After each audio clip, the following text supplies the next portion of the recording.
All right, picture this. It's Sunday night and you make a solemn, rock-solid promise to yourself. You know the one. Tomorrow is the day. You're going to wake up early, absolutely crush that assignment, finally hit the gym, and read that book that's been sitting on your nightstand for months. You are completely serious this time. You've got the alarm set, and you are ready to conquer the world in this explainer. And then the alarm rings. Miraculously, you actually wake up motivated.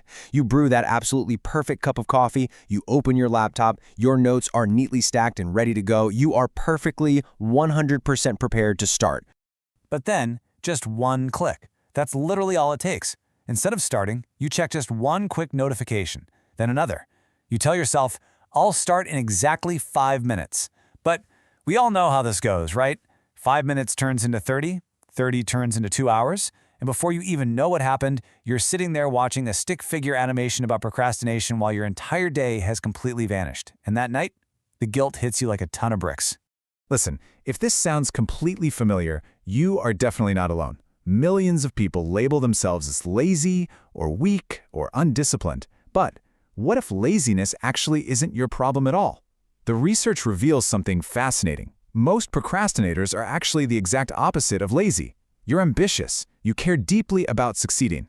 And, believe it or not, that intense drive is precisely why you struggle so much. Okay, let's dive into this, because this definition completely flips the script.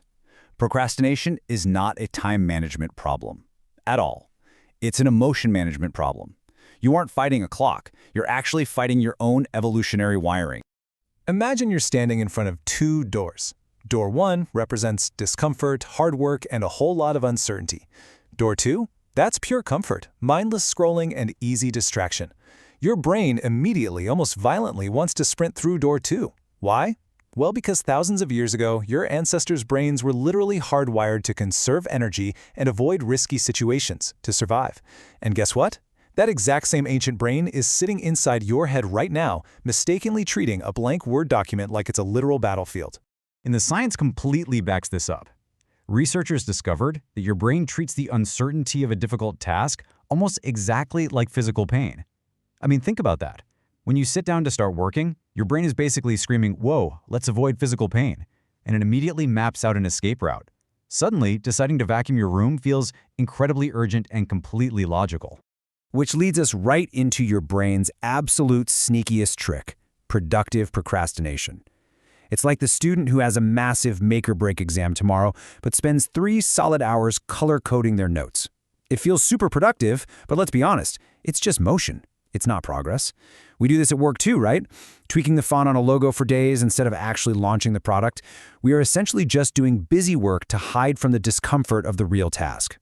And this brings us to a really massive myth. People think they procrastinate because they just don't care. In reality, it's usually the opposite. The more something matters to you, the more you delay it. Perfectionism and procrastination are basically best friends, because the higher your expectations are, the greater your fear of messing up. So your brain makes this wild, self-sabotaging deal. Hey, if we never actually finish it, nobody can ever judge it. Preparation just becomes a really comfortable hiding place. Now think of your brain as just a terrible, totally irrational financial investor. You have 2 choices. Choice A, take $100 right now. Or choice B, wait and get $150 next month. Logically, obviously, waiting earns you more money. But emotionally, having it today just feels so much better. Your brain vastly prefers immediate rewards over objectively better future ones. Now, what's really interesting about this slide is how this plays out in our modern world. Psychologists call this concept present bias. Finishing your big project? Yeah, that improves your future. But opening up social media? That improves your next 30 seconds. Hijacked by modern technology, your ancient caveman brain chooses the instant emotional payoff almost every single time. It's like choosing the donut over the broccoli. It just tastes better right now. And social media platforms know this. They exploit it perfectly. Every single time you swipe, you get a release of dopamine. But here's the catch, and a lot of people get this wrong. Dopamine actually isn't the chemical of pleasure.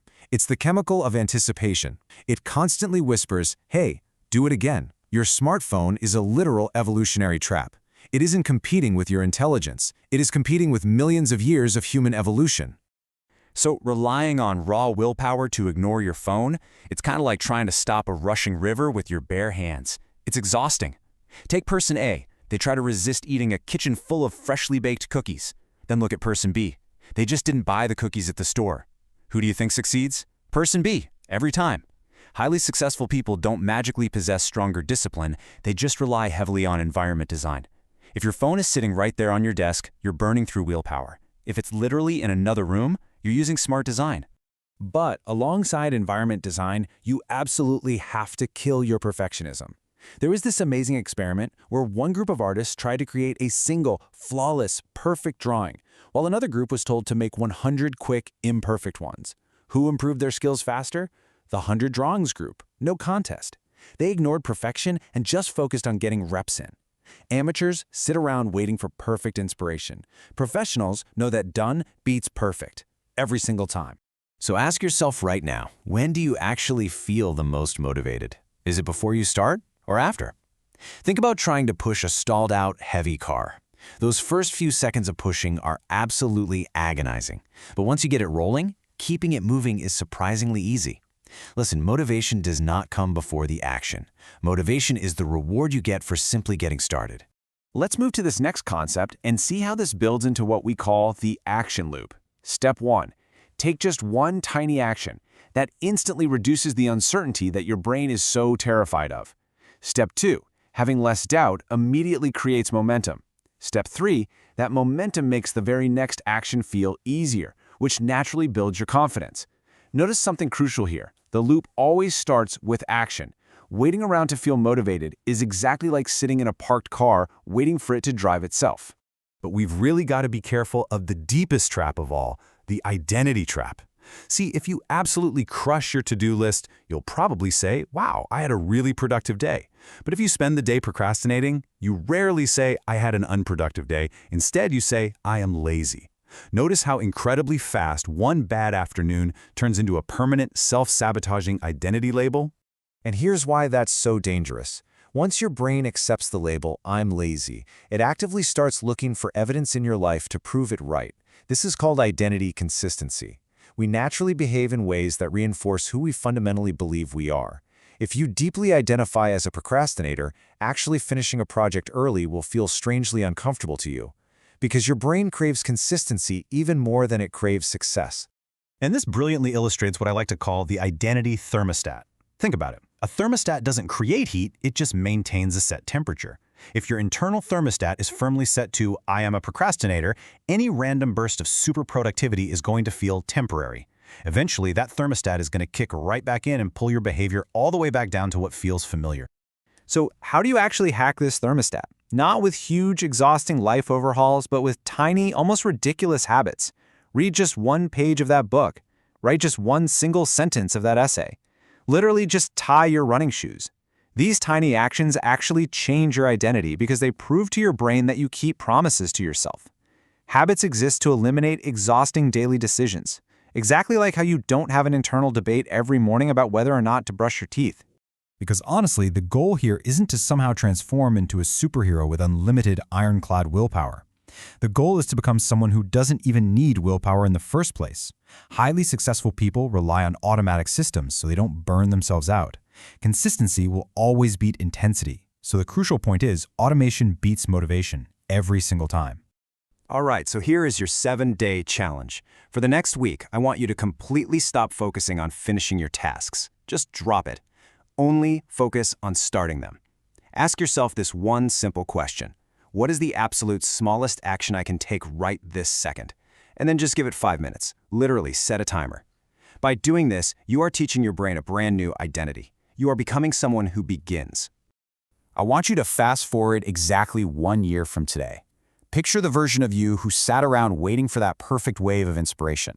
They're probably still exactly where they are right now, feeling trapped. Now contrast that with the version of you who just simply started, day after day. The difference between those two people isn't natural talent. It's simply the quiet, everyday decision to begin before you ever feel truly ready. Remember, you do not rise to the level of your lofty goals, you fall to the level of your daily habits. Look, the life that you actually want is hiding right behind that exact task you've been avoiding. So let's make a commitment right now, together. Head down to the comments and tell me, what is the one specific task you have been putting off? And what is the exact, ridiculously small 5-minute step you are going to take today? Go do it. Start right now. Thank you so much for joining me for this explainer, and I will see you in the next one.